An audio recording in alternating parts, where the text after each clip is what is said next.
Well now, sweetheart, you ever notice how a single smell can yank you out of today and set you down smack in yesterday?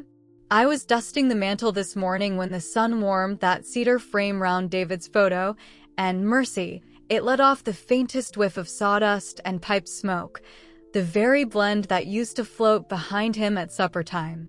Before I wander too far, sugar, would you be a dear and tap that little thumbs up and maybe jot a note below so I know you're sitting with me? Thank you kindly. Anyhow, that scent wrapped itself round my memory like an old quilt, and I felt 40-odd years settle on my shoulders, soft but insistent. Funny how time tries to smooth the edges, yet leaves the deepest places raw. One minute I'm in this quiet house, Jimmy's boxed most everything 'cause it's headed for auction come fall, and the next I'm toe-deep in 1981, cicadas shrilling, porch fan clicking, David whistling Blue Moon, while he wrestled with the screen door. Folks said he fell from a fishing boat and drowned. They printed articles, served casseroles, and told me, in that funeral whisper, to move on. But I knew different then, and I know different now. 3 nights after the sheriff quit searching, I saw that man, clear as sunrise, standing at the yard's edge, collar up though the air was hot as July asphalt. He pressed a finger to his lips, set something heavy on the porch plank, and slipped into the trees. I called till my throat cracked, but only the whippoorwills answered. Lawmen blamed grief, neighbors muttered ghosts, and my own boy hid the kitchen knives like I might harm myself. Bless his heart, he couldn't see I was holding a truth big as the Blue Ridge. I kept looking, kept jotting every scrap, odd footprints, voices and dreams, the way the wind shifted near his workshop, right there in a spiral notebook that still smells of pencil shavings.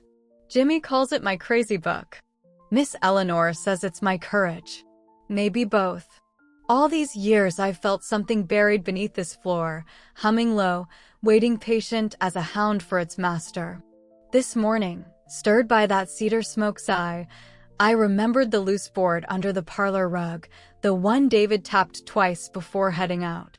My knees complained something fierce, yet down I went, peeled back the frayed braid, and there it was, the hollow thunk of old pine giving up its secret. Now, honey, my hands may tremble and my hair's gone silver, but my mind's steady, and it tells me tonight's the night I lift that board proper. I don't reckon sleep will come till I do. Doctors called me imaginative, and Jimmy signed papers last year to tuck me in that cheery care home. Still, I'm back here, where the crickets sing the same tune they did the evening my life cracked like lightning. So pull your chair close, wrap your fingers round a warm mug, and listen sharp, because I intend to open that hollow eye and the past with it before the moon climbs above the ridge. And when I do, perhaps you'll tell me, was I truly mad or merely unwilling to forget? Lord, I was just a slip of a girl back then, freckled-cheeked and barefoot most days, running the dusty lane that wound past Collins Holler Baptist and down to the broad stone where the creek curled like a lazy ribbon. Summers smelled of honeysuckle and laundry soap, and the whole world felt steady as the tick of Granddaddy's pocket watch. Daddy worked the logging mill, came home red-eyed from sawdust, but he'd still hoist me up so I could draw water from the hand pump, saying, "Strong arms save 1,000 steps, little bird." Mama kept the stove humming, biscuits at dawn, apple butter cooling by noon, hymn sheets propped on the windowsill so she could hum while she canned beets. Evenings we'd sit on the porch, lightning bugs winked in the dark, and somebody's radio carried Patsy Cline faint across the holler. I believed back then that kindness was a kind of magic. If you handed out enough sugar cookies and yes my AMS, the world would surely tilt in your favor. When I met David, I was 16 and sore from hoeing beans. He blew in from the county fair, lanky and tan, prize ribbon tucked in his shirt pocket for a bluegrass solo he'd picked on his daddy's banjo. He tipped his hat, said, "Evenin', ma'am," like we were already older folks, and I felt the ground settle beneath me in a brand new way. We walked the ridge trail talking about things we hadn't yet seen, the Chesapeake Bay, a diner in Knoxville that fried pickles, fireworks over Charleston, and he told me he aimed to build a house with wide windows so morning light could pour in unafraid. I said I'd stitch curtains of cornflower calico, and we laughed because dreaming was easy on a May night when the rhododendrons were in bloom. We went the summer I turned 18, a church ceremony small as a whisper. Miss Eleanor arranged daisies in jelly jars. My brother Clyde played Amazing Grace on a borrowed fiddle, and somebody's hound barked through half the vows. Our first home was a clapboard rental near the rail spur.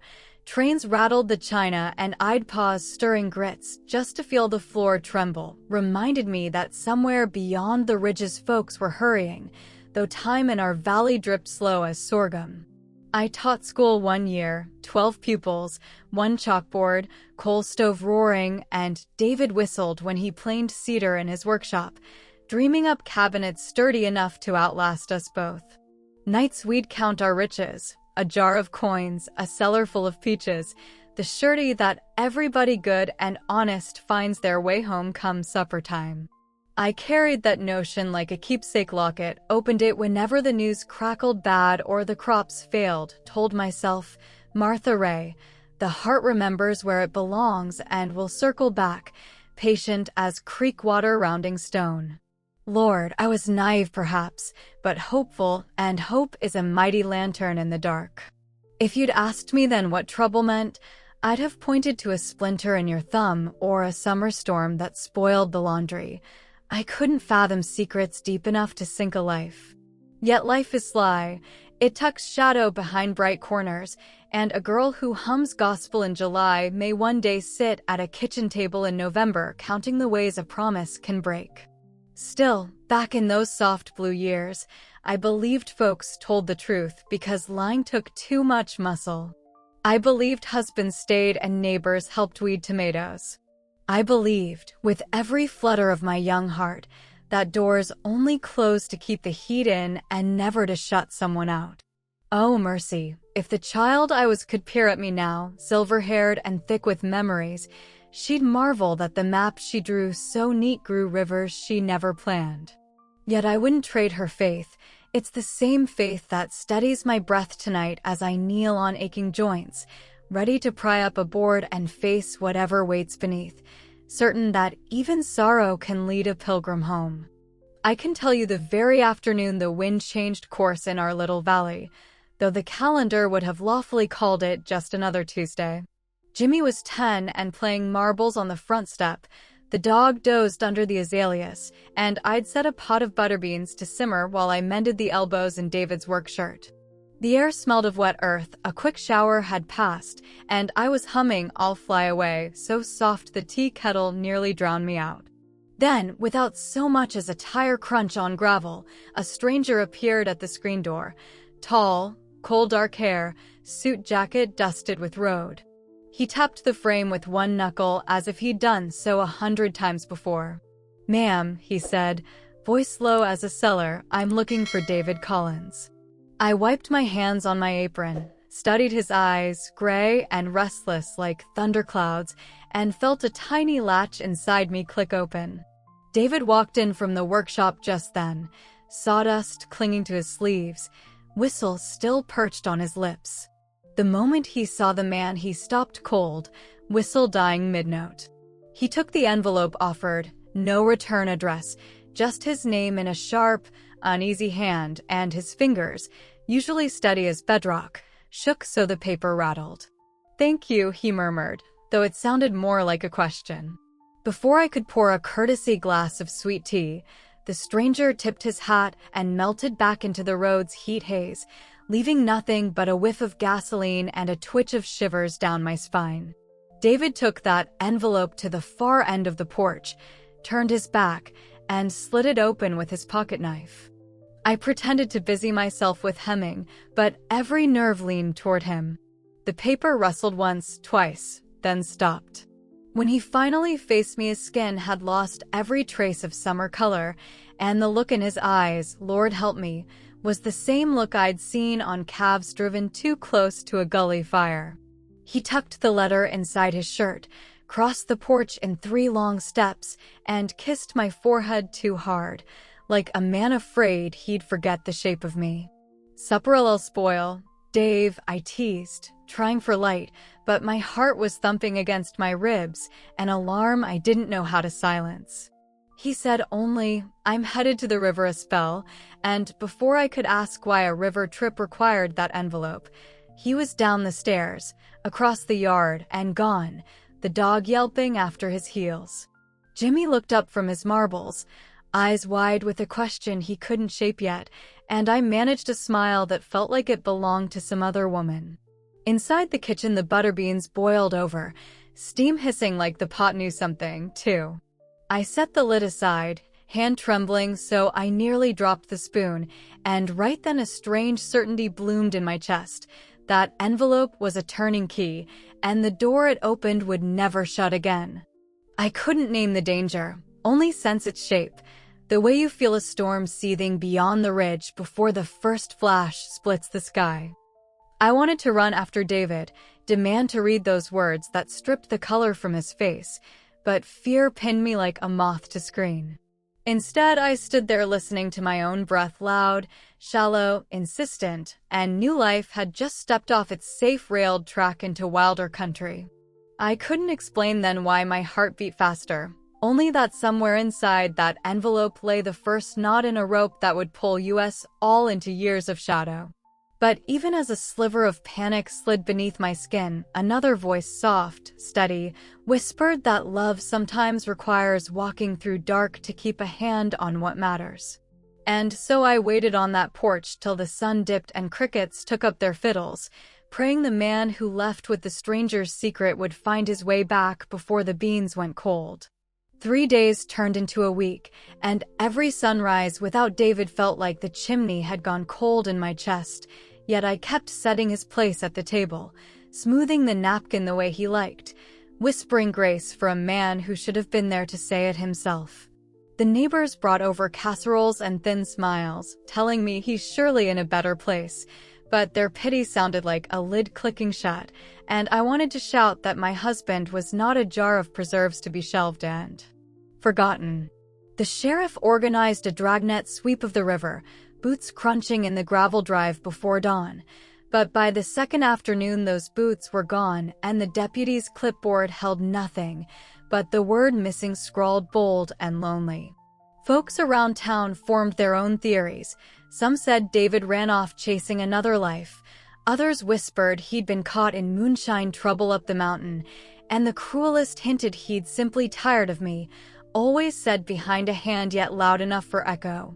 Jimmy, dear boy, tried to be brave, though I caught him pressing his face to David's flannel shirt just to breathe in sawdust and aftershave. But when bedtime came he asked if men could drown standing up, and I could not find an answer that didn't taste like lying. Church women stacked sympathy cards on my mantle until the wood groaned, urging me to hold a memorial for closure, a word that felt sharp as barbed wire. I smiled polite, baked a lemon cake I never served, and lay awake nights listening for the creak of the gate latch. Inside me brewed a storm I didn't dare unleash, anger that the world packed up its search so neat, fear that something wicked lurked beyond our porch light, shame that I could not bring David home, and a strange stubborn certainty that he was somewhere still breathing. Each emotion pulled against the other till my thoughts tangled like last year's Christmas lights. Even Mama, steady as an oak, patted my hand and murmured, "Sometimes the Lord just calls folks away, honey," and I loved her for trying, but resented how quickly she folded the story closed. Only Miss Eleanor believed my tremulous insistence that the envelope mattered. She'd sit with me evenings, her rocker creaking in rhythm with mine, saying, "Truth has long legs, child, it'll catch up."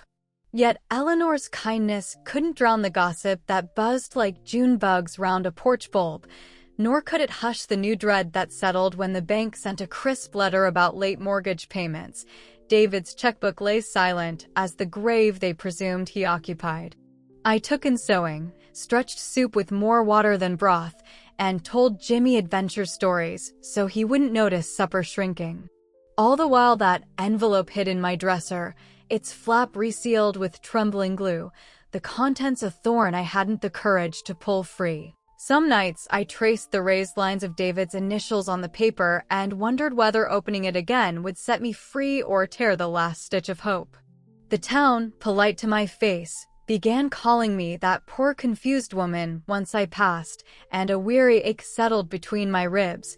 If I clung to belief too tightly, I risked wearing the label crazy. If I let go, I betrayed the man who kissed me under dogwood blossoms and promised forever.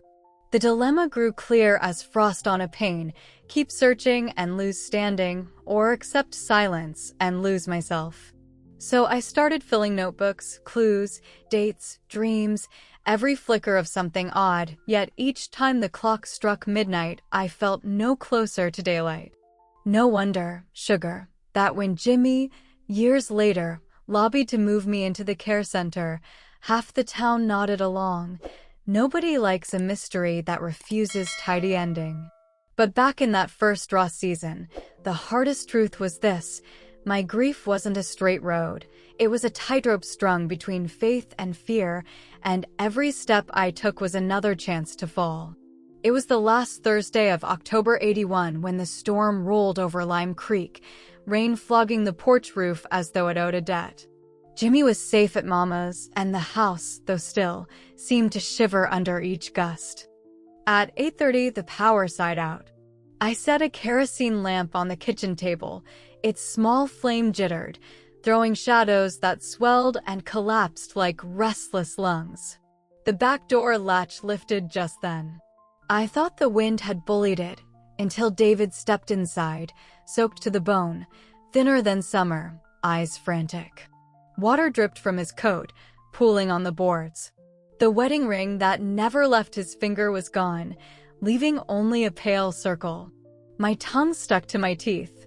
He moved closer and pressed a battered envelope against my chest. "Hide it. Let no one read," he rasped, voice ground down to gravel. Lightning flared, showing a small tin box in his other hand, rust nibbling its edges. "I never planned to drag you into this," he whispered. "A man is dead. I might be the one who put him there, and his people want blood." He swallowed hard. "If they learn you know, they'll come." The words landed like stones dropped down a well. He turned, walked the hallway with the urgency of someone late for judgment. I followed to the parlor, every heartbeat loud as hammer blows. He folded back the braided rug, tapped the loose board, and tucked the tin into the hollow beneath. Board reset, rug smoothed, secret buried. Then he faced me again. Rain battered the windows. The lamp hissed. He kissed my forehead, salt tears, cold water, and left through the dark, the door banging once before the wind swallowed him. I collapsed to my knees, pried up that board with shaking fingers, felt the tin's chill bite. For a moment I considered chasing him, waving it overhead, but the night outside looked hungry. I put the box back, tamped the plank flat, and sat on the rug until the lamp sputtered low. Somewhere past midnight the grandfather clock seized, pendulum frozen, as if time itself refused to move without him. In the hush, I opened the envelope. The letter inside was dated 2 nights earlier, ink blurred but words sharp. He feared he had killed a man in self-defense, feared the man's kin, feared what prison would do to a soul already frayed. He begged me to protect Jimmy, even if it meant letting the world believe he was dead. Reading it felt like swallowing river stones, heavy, cold, impossible to put back down. Dawn crept over the ridge, pale and indifferent. Neighbors soon trudged up the drive to tally storm damage. I poured coffee, nodded at talk of uprooted oaks, while the letter seared my apron pocket. Outside, tree limbs lay like fallen soldiers. Inside, the storm kept roaring. In one night, I had lost the consoling simplicity of widowhood and inherited a maze of silence. A husband alive yet unreachable, a stranger's death on his conscience, a threat against my own life if I dared speak. That was the hour the Martha who believed kindness could mend anything vanished. In her place stood a woman forged by lightning, sworn to guard a truth too dangerous to name and too heavy to ever set down. And if anyone were ever to ask why the clock in that hallway never ticked again, I'd simply smile and change the subject, because when time stops for one person, letting it start up for another feels like betrayal. I would not betray him.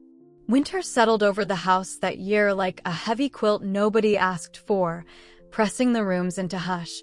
Once the casseroles were gone and the whispers trailed off, all that remained was the click of the furnace kicking on and the soft scratch of my pen in those little notebooks. I still rose at dawn because habit is a stubborn mule, but the mornings felt wider, empty in the corners, as if the walls were trying to remember a shape that had slipped away.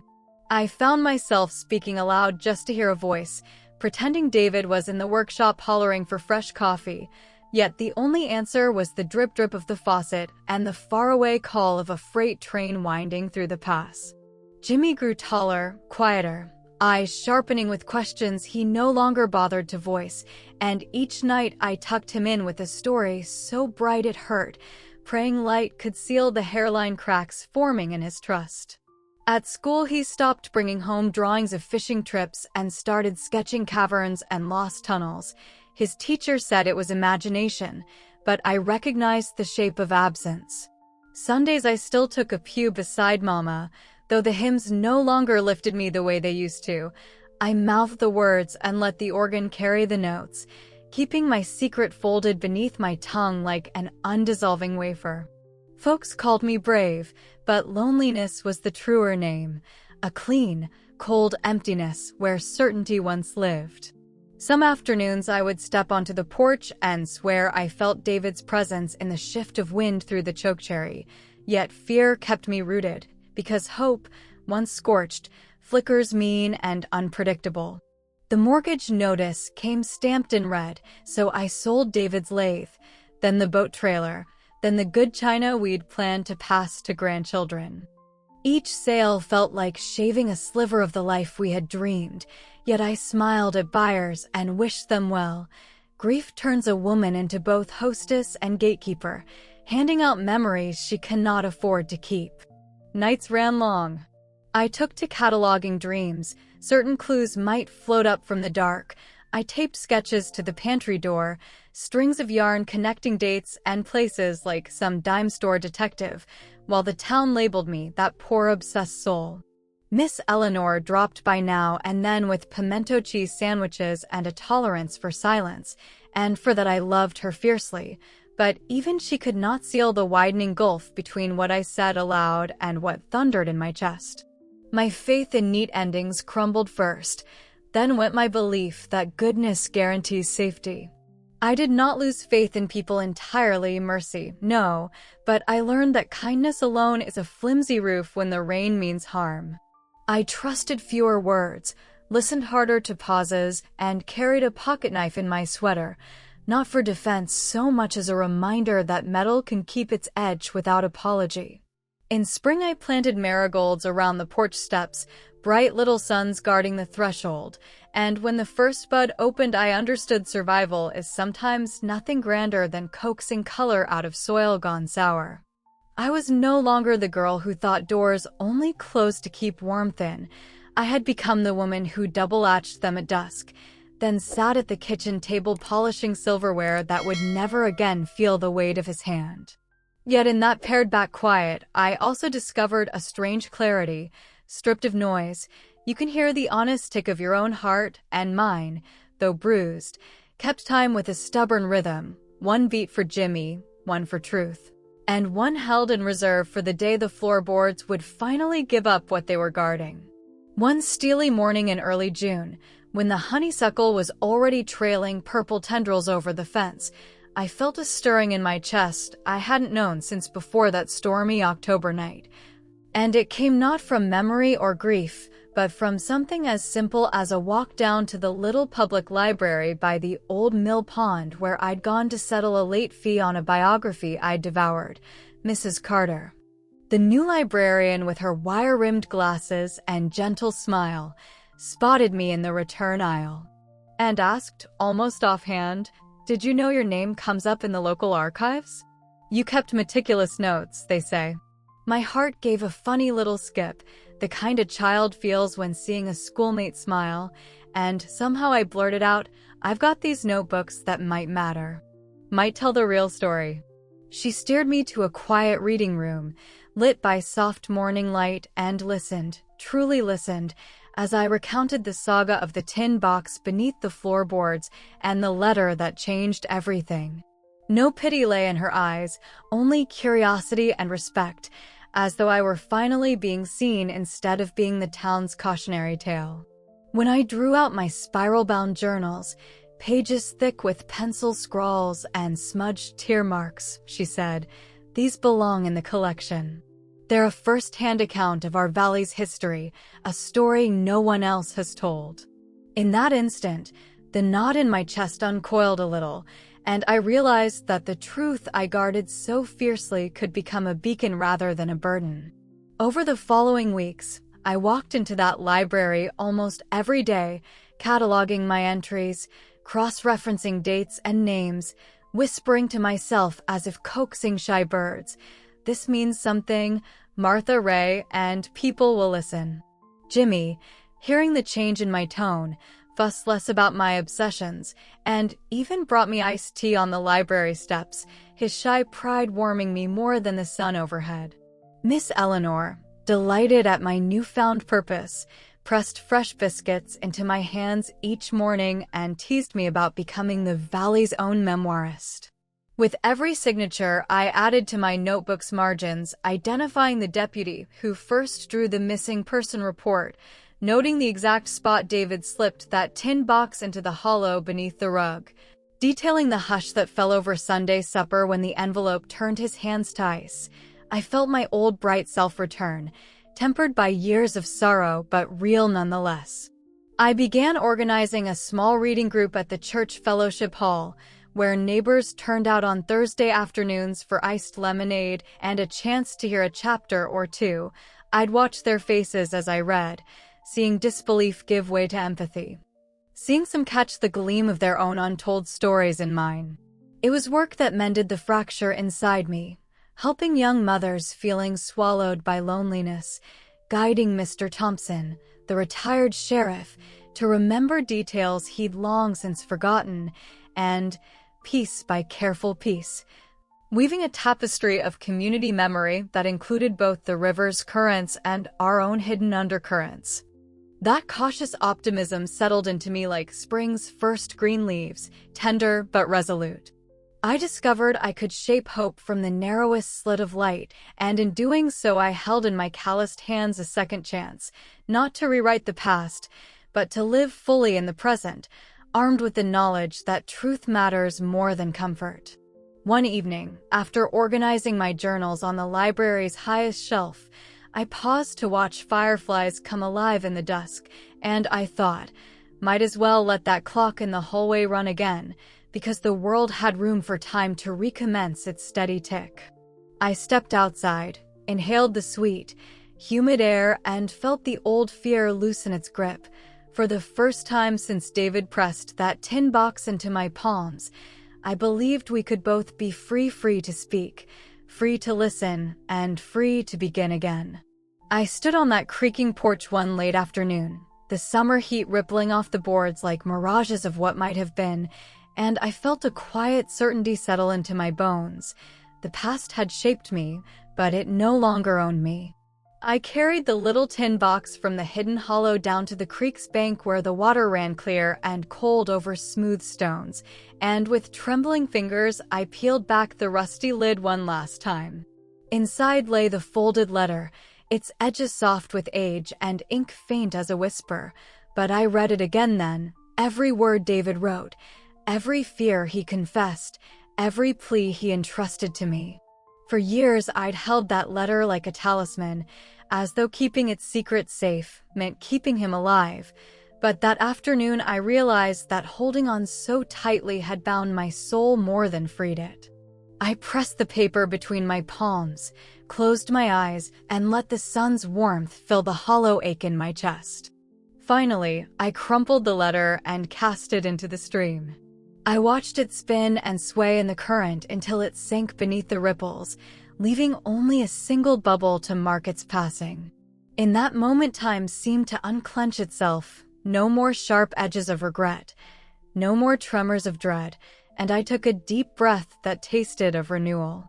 The tin box, empty now, I tucked into my apron pocket as a keepsake of courage rather than pain.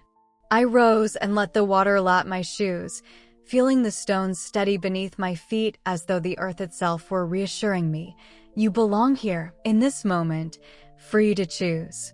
I returned home, each step lighter than the last, and went inside to gather those spiral notebooks, pages thick with my scrawl, each a fragment of sorrow, each a testament to my unwillingness to forget. With careful hands, I stacked them by the door, carried them out to the old burn pile in the backyard, and laid them atop a small fire built of dry twigs and broken cedar branches. Flames licked the margins, calling up smoke that curled in blue-gray wisps toward the sky, and as each page curled and darkened, I felt a sorrowful grace wash through me. These stories had served their purpose, and now it was time to honor them by letting them go. I watched the fire until embers glowed like tiny lanterns in the growing dusk, whispering prayerful thanks for every line I had lived and every lesson I had learned. Later, inside the quiet kitchen, I made a simple supper of cornbread and pinto beans, humming softly as I worked, the rhythm of the stove's flame a companion to the steady beat of my heart. I set a place for David out of habit, then smiled and set one more for Jimmy, knowing that this home, our home, still held room for laughter and for dreams yet to be dreamed. I poured a glass of lemonade, clinked it against the empty chair beside me, and whispered, "Here's to moving on, love. Here's to living." Sleep came easily that night, unburdened by dreams of hidden hollows or long-lost letters, and when morning light filtered through the curtains, I felt renewed purpose shining in its glow. I decided then to finish painting the front door a warm sunflower yellow, a color I'd hesitated to choose when fear still wrote my history. I set the brush to wood, each stroke a quiet pledge. I will embrace what comes, forgive what must be forgiven, and carry hope like a lantern into every new day. In that choice lay my final act of love for David, for Jimmy, and for myself. I chose to live on, without pretense, without regret, simply onward. I've lived long enough to see how the years soften sharp edges, and how the hardest lessons settle into your bones until they hum with their own quiet wisdom, and looking back, I realized the story wasn't really about hiding secrets beneath floorboards or chasing ghosts in the moonlight. It was about learning that time can both wound and heal, that holding on too tight sometimes does more damage than letting go, and that the heart, no matter how bruised, still has an astonishing capacity for renewal.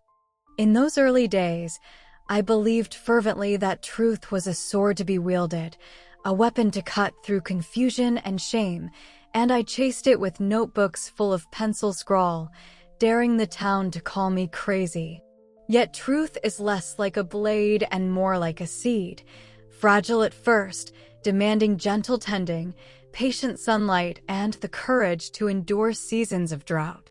It took nearly 40 years of heartbreak and hope for me to understand that protecting what you love sometimes means setting it free from fear, free from doubt, and yes, free even from yourself. Because, darling, I was the keeper of my own pain as much as I was the keeper of David's secrets, and in the end I discovered that the truest act of love is to trust life's unfolding, even when it defies your plans. And here's the part that isn't said enough. Forgiveness is not a gift you give others, but the gift you give yourself, a way to unclench your fists so you can carry light again. I forgave the neighbor who whispered that I'd lost my mind. I forgave my own stubborn pride that nearly broke me, and I even forgave the silence that hung heavy after David's secret letter sank beneath the creek's cold currents. That forgiveness didn't come in a single divine moment, but in countless tiny decisions, to speak my truth gently, to share my story with curious ears, to let the fire of memory burn down rather than rage out of control. Each time I chose openness over hiding, trust over suspicion, I felt a little more of the weight lift. Now, when I sit on this porch and watch cicadas hum their summer hymn, I know that life is rarely a straight line from loss to triumph. It's a winding road marked by rest stops of grief, gas stations of grace, and crossroads where we choose whether to press on or turn back. So if there's one thing I'd whisper to you through the screen, it's this. Maybe the thing you've been waiting for isn't a sign or a grand revelation, but a gentle nudge to loosen your grip, to stop clutching the past so tightly that you miss the sunrise in front of you. Perhaps it's time to trust that the heart you've been nursing through storms is capable of opening again, that the wounds you thought would never heal can become windows letting fresh air rise through your soul. And that courage isn't the absence of fear, but the resolve to keep walking anyway. I know better now than to dole out tidy moral lessons. Life isn't tidy, nor are the stories we carry.